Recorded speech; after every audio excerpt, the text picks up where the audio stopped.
Okay, hello everyone. Thank you for tuning into the final CAN-SEBP webcast of 2019. My name is Jack Kozierski. I'm a CAN-SEBP research associate and a PhD student at the University of Western Ontario. Our topic for today's webcast is evidence-based violence prevention, and our guest is Thomas Abt. Thomas is a senior research fellow at the Harvard Kennedy School of Government. Both in the United States and globally, Abt writes, teaches, and studies the use of evidence-informed approaches to reduce urban violence, among other criminal justice topics. His book, Bleeding Out: The Devastating Consequences of Urban Violence and a Bold New Plan for Peace in the Streets, was published by Basic Books in June 2019. Abt's work is frequently featured in major media outlets such as The Atlantic, Economist, Foreign Affairs, The New Yorker, New York Times, Wall Street Journal, MSNBC, and National Public Radio. Before joining Harvard, Abt served as Deputy Secretary for Public Safety to Governor Andrew Cuomo in New York, where he oversaw all criminal justice and homeland security agencies.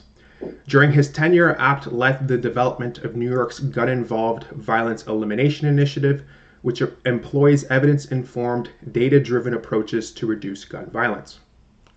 Before his work in New York, Abt served as Chief of Staff to the Office of Justice Programs at the U.S. Department of Justice, where he worked with the nation's principal criminal justice grant-making and research agencies to integrate evidence, policy, and practice. There, he played a lead role in establishing a national forum on youth violence prevention, a network of federal agencies and local communities working together to reduce youth violence. So, welcome, Thomas, and thank you for taking part today.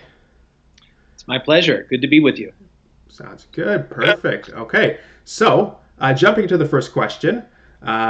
You have a fairly lengthy history working on criminal justice policy, as I've somewhat alluded to in your bio, at various levels of U.S. government. How did you get into this line of work, and what has made you want to continue? Well, I actually started working in criminal justice in college as an intern for the National Institute of Justice, believe it or not. And so I have been working in criminal justice in one capacity or another for almost all my professional life.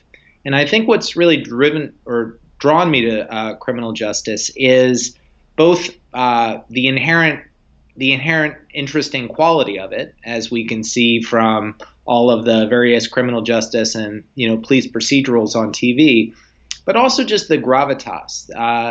Criminal justice is undeniably important, and if you want to work in a field where your ability to impact people's lives, hopefully for the better, is possible, criminal justice is a great place to do it. So that's why I got into it, and that's why I stay in it.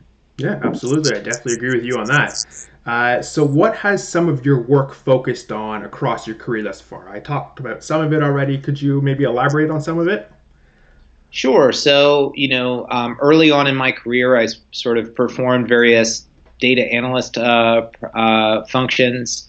And then I went away to law school, came back and got a job at the Manhattan District Attorney's Office, where I was a line prosecutor for 4 years, prosecuting everything from petty offenses until ultimately a few murder trials.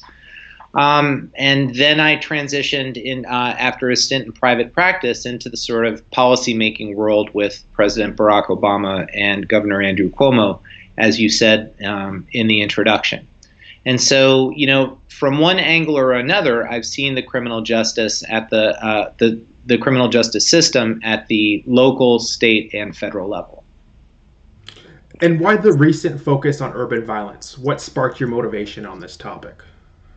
Sure. I wouldn't call it a recent interest. I've been interested in urban violence and violent crime, since my early days. And I think that especially as a young prosecutor, some of those more serious violent crime cases, a couple of the homicides, the cases really stay with you, the victims stay with you, and so obviously, if you get an opportunity to try to sort of get ahead of those issues, you want to take the chance where you can. I also think that urban violence has been interesting for me because the most effective approaches draw from so many different elements of the criminal justice world. effective urban violence reduction isn't just about suppression or enforcement. It's also about prevention, intervention, and reentry. So in many ways, urban violence reduction is a lens through which you can see much of the criminal justice system. So urban violence is a problem for a whole host of self-explanatory reasons. But what are some of the factors that perhaps contribute to urban violence? Sure. I think one important fact about urban violence, at least here in the United States, is it causes more deaths than any other form of violence by far. Since 9/11 here in the United States, we've had a few hundred domestic terror attack, a few hundred lives lost due to domestic terror attacks. We've had a few hundred people killed in mass shootings. Those are tragic, tragic instances, but there have been well over 100,000 people who have lost their lives during that same period to urban violence. So that just speaks to the importance of the issue.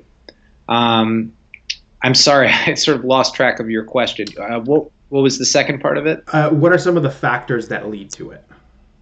Well, that's a good question. I think that there is a sort of well-documented historical path that begins ultimately with slavery and de jure by law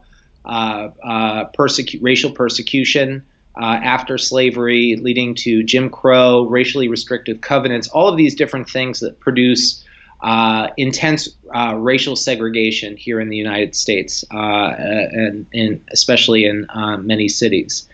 And then, years, and in fact, generations of disinvestment produces concentrated poverty within those racially segregated neighborhoods, and ultimately, generation upon generation of concentrated poverty, with the inability to leave those places, ultimately produces high rates of social dysfunction, including crime and violence.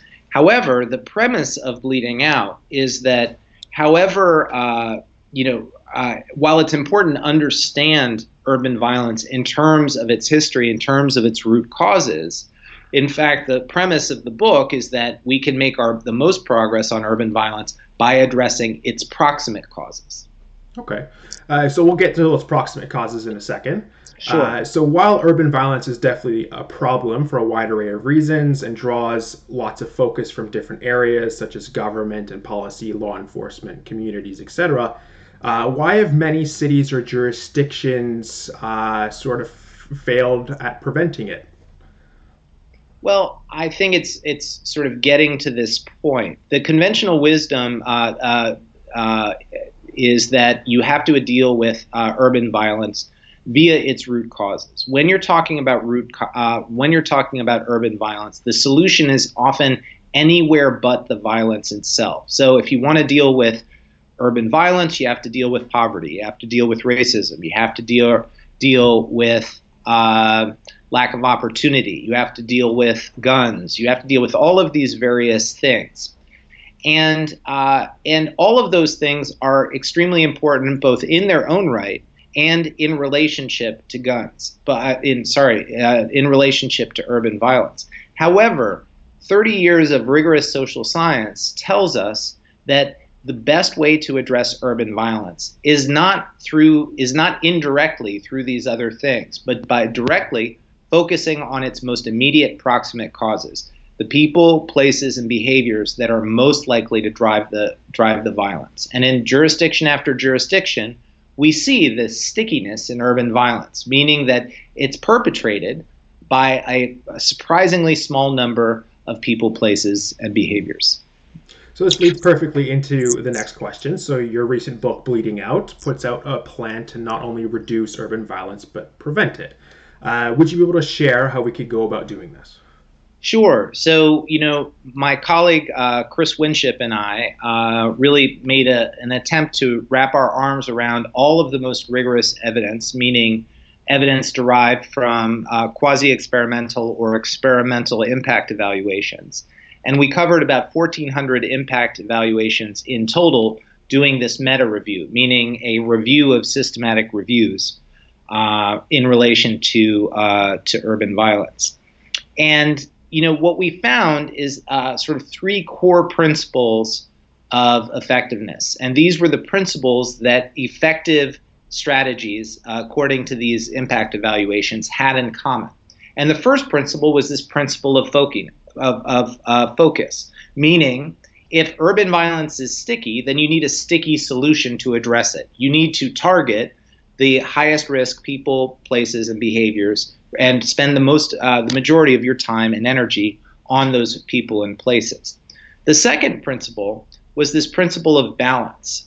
We were a bit surprised to find that when we reviewed the entire spectrum of evidence, there was not a sort of clear winner in terms of sort of tough on crime versus soft on crime.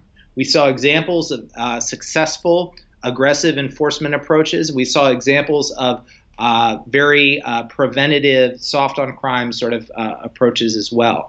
And so, the evidence didn't sort of point clearly towards one direction or the other. And that sort of matches what we know in most cities in the United States. Few cities, if any, have simply arrested their way out of urban violence, but they also haven't just programmed their way out of urban violence. And so it's important to recognize that you need a balance. You need both carrot and stick to be most successful. And then finally, this principle of fairness. The evidence here is more suggestive than it is in other areas because we haven't been studying it as long. But we are seeing a clear connection between the perceived legitimacy of the state and the state's efforts to remedy violence and its effectiveness in reducing violence. There's this well-known concept of legal cynicism, which in plain English basically says if people don't believe in the system, if they don't believe in their cops and prosecutors and corrections officials and judges, they don't use the system. So that means they don't call 911. They don't offer information. They don't serve as witnesses and jurors. And they don't use the system for its perhaps most traditional function, which is the nonviolent conflict, the nonviolent resolution of conflict. And so that's critical. And so what we see is, holding other things equal, economics, demographics, and other things, neighborhoods that are more cynical tend to be more violent. And so that's something that we have to keep in mind. So what that means is when we're focusing on people, places, and behaviors, and when we're employing balanced approaches with both sticks and carrots, we also have to be sure that whatever we do is perceived to be legitimate by the people who are impacted most. This problem concentrates, unfortunately, among poor communities of color. So it's important that those poor communities of color feel involved and invested in these efforts. So, as you've suggested, you looked at fairly rigorous or the most rigorous research on a lot of these strategies. So since we already know what tends to work in this context, when it comes to preventing urban violence more specifically, then why haven't we really been applying it? Well, we have been applying it, and strategies like focused deterrence and hotspots policing and cognitive behavioral therapy have shown repeated successes all around the country. Otherwise there would have been nothing to write about. Yep.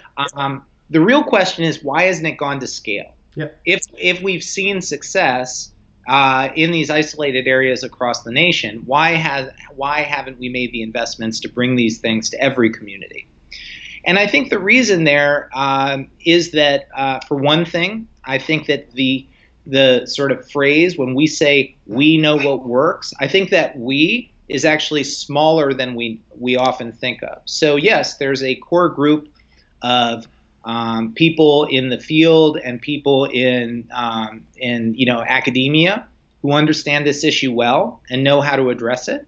But I don't think that's true of, for instance, most mayors in the United States, probably not in Canada either. It's certainly not true of most police leaders. And so, I think that I think that we have to be careful to not be excessively self-referential. So when we say we know what works, yeah, there's a few hundred of us and we all talk to each other and we don't do enough outreach. And so we have to make sure that that we is constantly being expanded. So if we were to expand this we and apply your plan and these strategies more broadly, what would ultimately change? Well, I think we would save more lives. I believe that the plan that I advance in the book basically suggests that in a city, if you spend approximately $30,000 per homicide more than you are currently spending, you can have a significant impact on homicide to the effect of 10% reduction each year for 8 years. And that ultimately ends up in being more than a 50% reduction. And if you do that in one city, you can do it in others. And I, in fact, set out a federal plan costing about $900 million in total to do this effort across the United States, the 40 most violent cities. According to my calculations, we would save well over 12,000 lives over those 8 years. So you can have a transformative effect. And I just want to point out that, 100 million in comparison to the U.S. federal budget or even the Department of Justice budget is really pennies on the dollar. This is not an unreasonable amount of money that couldn't be found. And that's something that's important to understand about these anti-violence strategies. You can implement them without big budgets, without new laws, and even without massive systemic reform. And I think this is an important point because, of course, we want to make the long-term investments to promote more equity and more equality and more social and economic justice in both Canada and here in the United States. But we also need immediate efforts to save people's lives. And I think it's important not to get it involved into an either or conversation. It needs to be a both and conversation. Yeah, absolutely. So from a policing perspective, how can or should the police go about implementing some of these strategies if they haven't already? Sure. So, rather than talking about the details of hotspots policing or focused deterrence, let's talk about how to put those principles, focus, balance, and fairness into practice from a policing perspective. In terms of focus, it means, releasing oneself from the tyranny of 911 and, freeing up officers to do the hard work to focus on the small groups of people and places which are generating the most crime and especially violence. And it means avoiding these sort of overgeneralized, zero tolerance, aggressive order maintenance strategies. So the way to reduce crime and violence is just to stop everybody with a lot of aggressive field stops. I think we know now that that's an extraordinarily inefficient way to do it, and it's also not sustainable over time, given the community resistance that it draws. So basically, we need to. It's not clear that we need more police or less police. What is clear is that we need more nimble and more agile police who can focus on the things that really matter most. So that's that first principle of focus. The second principle is balance. And there, I think we have to avoid this sort of, again, an either-or conversation, which is that either the police are the solution to urban crime, or they're part of the problem and they can't be trusted, and they shouldn't be involved. I think that both of those extremes need to be sort of pushed back upon. We can't expect police officers to do this work only on their own. They need help from non-enforcement actors. People, they need the public health community involved. They need the community involved. They need business and all types of other actors. But police are an essential partner in this work, and so I think that this spirit of partnership is very important. And so when you're doing this work, you've got to make sure that for these highest risk people, yes, the law enforcement needs to provide the sticks, but someone else has to provide the carrots. And there needs to be partnership between the stick providers and the carrot providers. So that's sort of the second principle. And then finally, this principle of fairness or legitimacy. We are living in this crisis of confidence in the American criminal justice system, and maybe you're dealing with some of these issues as well in Canada. And it is impossible to sort of simply promise people good results without attending to the process by which you get those results. Mm-hmm. And the process is important. And so, there's this concept, which I hope many of your audience are already familiar with, which is this concept of procedural justice, which basically suggests that if people believe that the process by which they're policed is fair, they'll accept outcomes even that aren't necessarily in their interest. And so we need to make sure, obviously, that we're being, as police and as law enforcement providers, respectful and courteous. But more than that, we really need to be transparent. We need to be transparent about what we're doing and why we're doing it. People don't like the arbitrary imposition of power. So we need to explain why we're doing things. And then as we open things up, we need to give people input. We need to allow for feedback or voice. And we need to be resilient in the face of criticism. I believe that, some of the criticism that we see today in the media of police goes way too far. I'm worried that we are demonizing police and not recognizing that the vast majority of our law enforcement officers want to do the right thing and are trying to do the right thing. But on the other hand, there are a lot of people in law enforcement who are very brittle and very fragile when it comes to taking criticism. Mm-hmm. And so you got to sort of meet somewhere in the middle there. Yeah. And I would say these principles of procedural fairness don't matter just for a street stop or a car stop. Mm-hmm. They matter in the policy-making process generally. So you need to practice procedural justice and procedural fairness as a police chief, not just as a patrolman. And so I think that's those are some of the ways that the policing profession can incorporate these principles. Yeah, absolutely, and they're all extremely important principles, to say the least. So, a final question. Beyond your book, Bleeding Out, which I highly recommend, do you have any additional resource recommendations for our viewers should they want to dive into the topic of violence prevention a little bit deeper? I definitely do. Sounds so good. Let me begin with a book really about violence generally. It's called The Better Angels of Our Nature, and it's by Steven Pinker, a colleague of mine here at Harvard. And this book, more than any other book I've found, really places sort of the nature of violence, both historically, biologically, sociologically, really in context. It is a massive work, but it really underscores how it really places our current work in context, and it basically articulates that we have been over millennia slowly working and slowly reducing our instincts to resort to violence, and that while we have a long way to go and our progress is very uneven, we do live in a more peaceful world than we used to.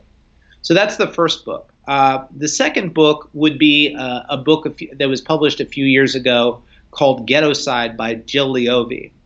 It's a book all about homicide in Los Angeles, and I think there's really not many books, if any books, that really describe the issues of urban homicide more evocatively than Leovy's book. I think it's extremely powerful. A policy book, which came out about the same time as mine, which has a lot of similar points, and I in fact relied on for some of the I reference it a number of times in my book, is Uneasy Peace by Pat Sharkey. I think it does a great job of talking about the massive decline in crime and violence that began in the early 90s here in the United States, but has come at a cost, and what sort of needs to happen next if we're going to have continued progress. And then, for extra credit, I think there's The Locust Effect by Gary Haugen is a great book about the impact of violence internationally, And I'd feel I'd have missed something if I didn't talk about When Brute Force Fails, which is a little bit dated, but it's a incredibly important book by Mark Kleiman, and really sort of informed deeply how I approach these issues. Okay, sounds good. Thanks so much, Thomas. I really appreciate you taking time out of your day. Our viewers don't really know this yet, but this is our fourth attempt at recording this webcast because of, technology doesn't work sometimes. So thanks again, Thomas. I really appreciate it, and thanks again to any of the viewers that were able to tune in. It was my pleasure, this and each other time we tried. Sounds good. Thanks so much.